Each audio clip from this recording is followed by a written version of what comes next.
Para saudara dan saudari yang Tuhan cintai, selamat pagi dan selamat bertemu lagi dalam renungan harian dari Paroki Santo Fransiskus Assisi APO, edisi hari Jumat, tanggal 12 April 2024, dalam masa Paskah yang kedua. Mengawali hari yang baru ini, kita hendak mendengar dan merenungkan sabda Tuhan. Marilah sebelum kita mendengar dan merenungkan sabda Tuhan, kita berdoa. Dalam nama Bapa dan Putra dan Roh Kudus. Amin. Allah Bapa Maha Pengasih, bukalah mata hati kami, agar dapat melihat bagaimana Engkau dengan perantaraan Putramu hadir di tengah-tengah kami. Bersabdalah ya Tuhan, kami siap mendengarkan. Terpujilah Engkau Bapa, Putra dan Roh Kudus, kini dan sepanjang segala masa. Amin. Para saudara dan saudari yang Tuhan cintai, sabda Tuhan yang hendak kita dengar dan kita renungkan untuk mengawali hari yang baru ini diambil dari Injil Yohanes pasal 6 ayat 1 sampai 15. Tuhan bersamamu. Inilah Injil suci menurut Yohanes. Pada waktu itu Yesus berangkat ke seberang danau Galilea, yaitu danau Tiberias. Orang banyak berbondong-bondong mengikuti dia, karena mereka melihat mujizat-mujizat penyembuhan yang diadakannya terhadap orang-orang sakit.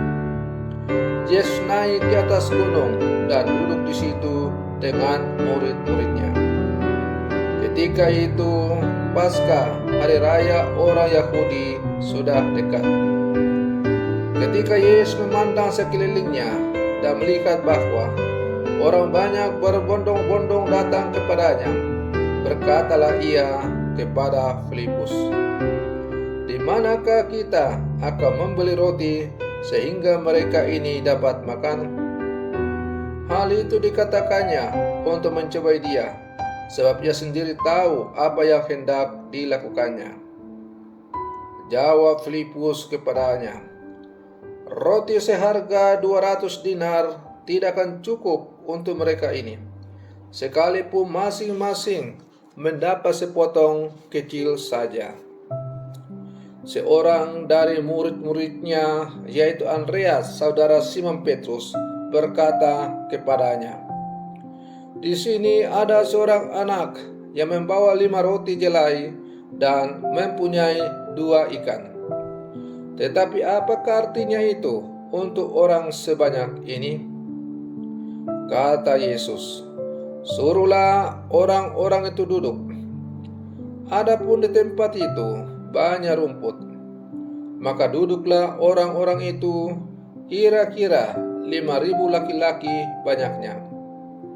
Lalu Yesus mengambil roti itu, mengucap syukur, dan membagi-bagikannya kepada mereka yang duduk di situ. Demikian juga dibuatnya dengan ikan-ikan itu, sebanyak yang mereka kehendaki. Dan setelah mereka kenyang, ia berkata kepada murid-muridnya, "Kumpulkanlah potongan-potongan yang lebih, supaya tidak ada yang terbuang." Maka mereka pun mengumpulkannya dan mengisi 12 bakul penuh dengan potongan-potongan dari 5 roti jelai dan yang lebih setelah orang makan. Ketika orang-orang itu melihat mujizat yang telah diadakan Yesus, mereka berkata, "Dia ini benar-benar nabi yang akan datang ke dalam dunia." Karena Yesus tahu bahwa mereka akan datang dan hendak membawa dia dengan paksa untuk dijadikan raja, ia menyingkir lagi ke gunung seorang diri. Demikianlah sabda Tuhan. Para saudara dan saudari yang Tuhan cintai, dalam menjalani kehidupan di dunia ini, tidak mungkinlah seorang manusia itu bisa hidup sendiri. Karena pada dasarnya manusia itu memiliki karakter sosial. Oleh karena itu, siapapun kita pasti membutuhkan kehadiran sesama dalam kehidupan bersama. Nah, kehidupan bersama hanya bisa akan terwujud dengan baik apabila kita saling tolong-menolong satu sama lain. Hal itu tergambar dengan jelas melalui bacaan Injil yang baru saja kita dengar bersama. Sikap peduli kepada sama perlu dibangun secara terus-menerus. Maka tadi melalui bacaan Injil yang baru saja kita dengar, Yesus mengajak para murid untuk memiliki kepedulian sosial terhadap orang lain.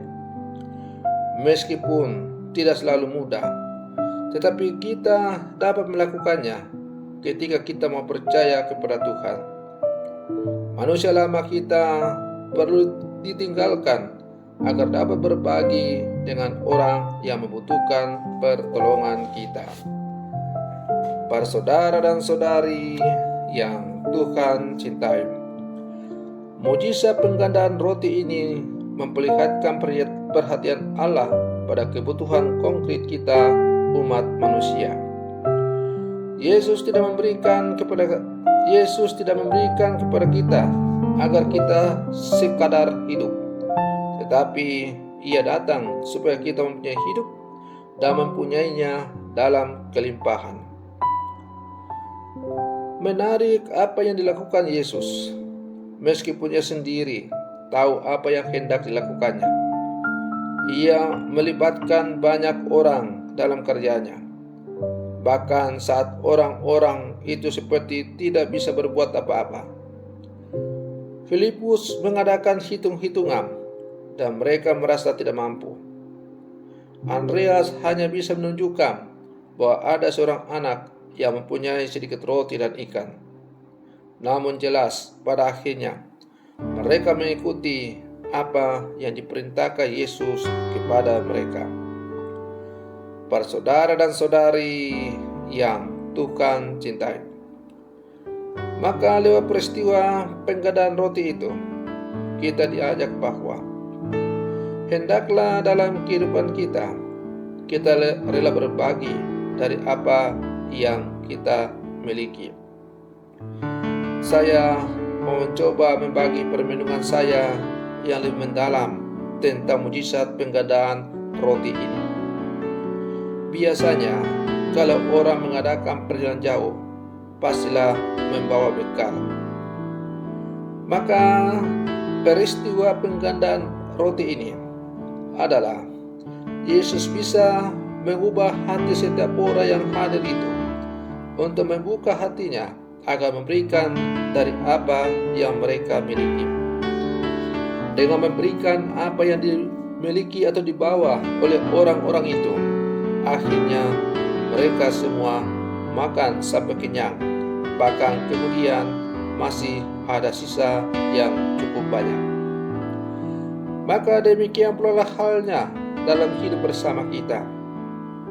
Tidak akan ada orang miskin, tidak akan ada pengemis, tidak akan ada kejahatan kalau orang hidup saling peduli satu sama lain.